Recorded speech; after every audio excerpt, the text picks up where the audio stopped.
चलिए आइए अब हम लोग देखते हैं परावैद्युतांक या अपेक्षिक विद्युतशीलता। इसको अंग्रेजी में रिलेटिव परमिटिविटी या डाइलेक्ट्रिक कांस्टेंट भी कहा जाता है।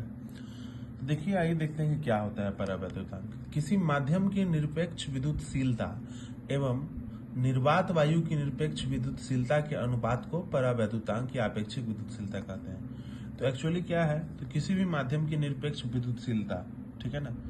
तो अब माध्यम की निरपेक्ष विद्युतशीलता और निर्वात और वायु को हम लोग समान मान लेते हैं, तो वायु की निरपेक्ष विद्युतशीलता के अनुपात को क्या कहते हैं, हम लोग परावैद्युतांक कहते हैं। ठीक है, अब ये परमिटिविटी है। अब एक चीज और समझिए, जिसका परावैद्युतांक जितना ज्यादा होगा वो उतना क्या करेगा कि जैसे दो चार्ज होता है ना, दो चार्ज पॉइंट चार्ज, और दोनों पे कूलम का फोर्स लगता है। आप कूलम के नियम में पढ़े हैं।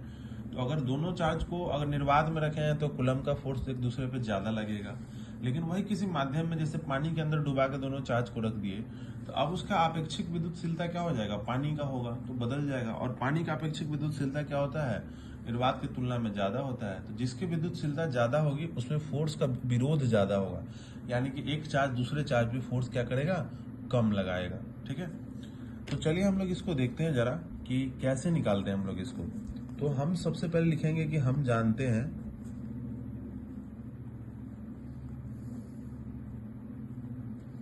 हम लोग क्या जानते हैं, तो कूलम का नियम जानते हैं हम लोग। तो सबसे पहले निर्वात के लिए कूलम बल। तो निर्वात के लिए कूलम बल क्या होगा, तो उसको F0 मान लेते हैं हम लोग। तो F0 बराबर क्या होगा, Q1 Q2 बटा 4 pi epsilon not R square. ये आप जानते ही हैं, 1/4 pi epsilon not Q1 Q2 बटा R स्क्वायर। अच्छा, एवं किसी माध्यम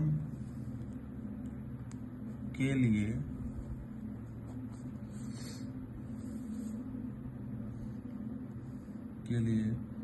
कूलम बल। अगर हम माध्यम के लिए कूलम बल निकालने का ट्राई करें तो Fm कर देंगे इसको, माध्यम मीडियम का। तो वही Q1 Q2 बटा 4 पाई एप्सिलॉन नॉट की जगह अब एप्सिलॉन m आ जाएगा और R स्क्वायर।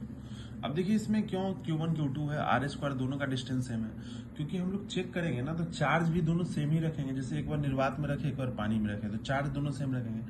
और जब निर्वात में रखेंगे तो जो Q1 Q2 के बीच की दूरी R होगी, पानी में भी रखते समय क्या होगा, उतना ही दूरी पे हम इसको रखेंगे, तब फोर्स निकालेंगे। ये दोनों एक दूसरे के हो गए। अब देखिए दोनों का अनुपात करते हैं।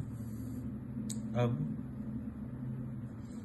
ठीक है, F0 बटा Fm करें तो क्या आएगा, Q1 Q2 बटा 4 pi epsilon not R square, पूरे के बटा में आएगा Q1 Q2 बटा 4 pi epsilon m R square.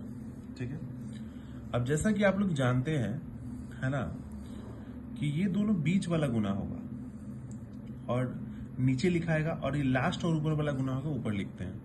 तो या फिर F0 बटा Fm बराबर क्या होगा, लास्ट और ऊपर वाला गुना होगा, यानी Q1 Q2 में गुना कौन होगा, 4 pi epsilon m R square, और नीचे क्या होगा, Q1 Q2 Guna 4 pi epsilon not R square. तो अब देखो जो कटने वाला है उसको हम लोग काट लेंगे। तो Q1 Q2 से Q1 Q2 कटा, 4 पाई से 4 पाई कटा, और R स्क्वायर से R स्क्वायर कट गया। तो बचा क्या, तो हमारे पास बचा F0 बटा Fm बराबर एप्सिलॉन m बटा एप्सिलॉन नॉट। ठीक है, और इसी को हम लोग कैपिटल K से लिखते हैं। ठीक है, और यही कैपिटल K क्या कहलाता है, परावैद्युतांक। या फिर इसको एक और चीज से हम लोग लिख सकते हैं, एप्सिलॉन R, और यही एप्सिलॉन R क्या कहलाता है, अपेक्षिक विद्युतशीलता, जहां K बराबर क्या होगा, परावैद्युतांक, और एप्सिलॉन R क्या है, तो ये है अपेक्षिक विद्युतशीलता। ठीक है, समझ गए आप लोग। तो ये आपका आ गया कि परावैद्युतांक क्या है, तो ये इस तरह से K का मान है। अब आप यहाँ देखो परिभाषा को फिर से देखो, किसी माध्यम की निरपेक्ष विद्युतशीलता, तो माध्यम की निरपेक्ष विद्युतशीलता एवं वायु की निरपेक्ष विद्युतशीलता एवं वायु निर्वात की निरपेक्ष विद्युतशीलता के अनुपात को क्या कहते हैं? परावैद्युतांक या फिर आपेक्षिक विद्युतशीलता। इससे एक और परिभाषा आ सकता है, और वो क्या आ सकता है? इससे एक परिभाषा ये आ सकता है कि अब यहाँ पे फोर्स के हिसाब से लिखा है, तो हम लोग लिखेंगे कि किन्हीं दो बिंदु आवेशों के बीच निर्वात, अगर दोनों बिंदु आवेशों को निर्वात में रखने पर लगने वाला बल, निर्वात में दो बिंदु आवेशों के बीच लगने वाला बल एवं किसी माध्यम में दो बिंदु आवेशों के बीच के लगने वाले बल के अनुपात को हम लोग क्या कहते हैं? परावैद्युतांक या आपेक्षिक विद्युतशीलता कहते हैं। अब जैसा कि हम आपको बताए थे कि जिसका जैसे निर्वात में चूंकि उसका विद्युतशीलता कम होता है, इसलिए एक दूसरे पे ज्यादा फोर्स लगाते हैं, और फिर इसमें माध्यम में विद्युतशीलता अधिक होता है, तो विद्युतशीलता का काम क्या है? परावैद्युतांक का काम क्या है?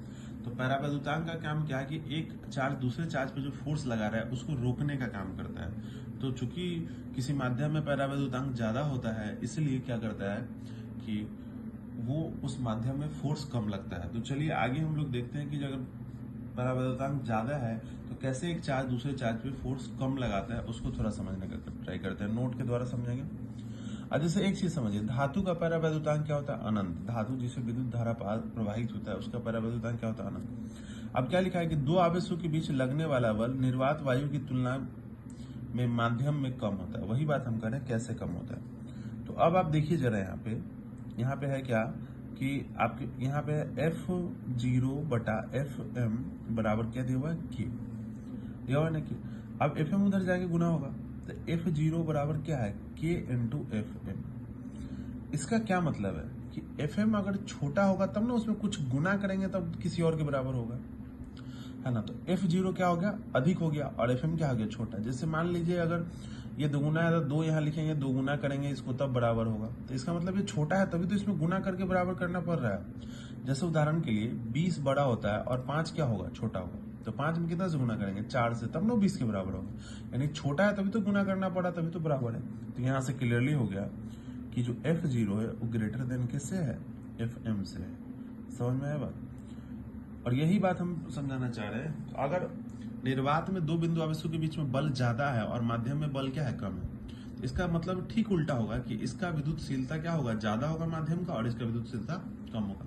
विद्युतशीलता और परावैद्युतांक बल को रोकता है, तो कम होगा तब ना बल ज्यादा है, और इसमें ज्यादा होगा विद्युतशीलता तभी तो कम है। ठीक है, तो उम्मीद करते हैं कि आप लोगों को समझ में आया होगा। ठीक है, तो अब मिलते हैं अगले वीडियो में, तब तक